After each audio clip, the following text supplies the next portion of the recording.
السلام علیکم class 3 student, امید ہے آپ سب خیریت سے ہوں گے۔ آج میں آپ کو اردو کا سبق نمبر 1 حمد پڑھانے جا رہی ہوں۔ حمد اس نظم کو کہتے ہیں جس میں اللہ تعالیٰ کی تعریف بیان کی جائے۔ اس حمد کے شاعر کا نام حافظ امجد حسین کرناٹکی ہے۔ اس حمد میں شاعر اللہ تعالیٰ کی صفات بیان کرتے ہوئے فرما رہے ہیں کہ اے کائنات کے مالک، اس کو بنانے والے، تیرے جلوے و نظارے سب سے نرالے ہیں۔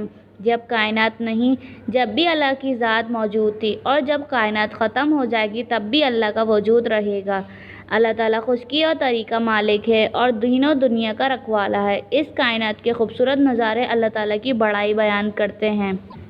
اللہ پاک ہر چیز کا پیدا کرنے والا ہے اور ہر مخلوق کو روزی پہنچانے کا ذمہ بھی اللہ تعالیٰ پر ہے۔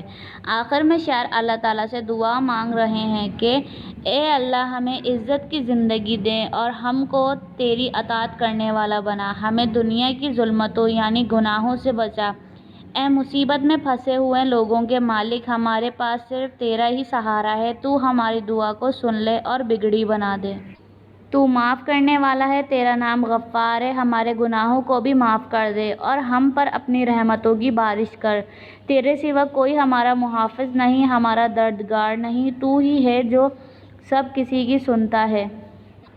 ہم بھی تیرے سامنے اپنی فریاد لے آئے ہیں، ہماری دعائیں بھی سن لے اور ہم پر اپنا کرم خاص فرما۔ آمین۔ امید ہے آپ لوگوں کو یہ حمد سمجھ میں آ گئی ہوگی۔ السلام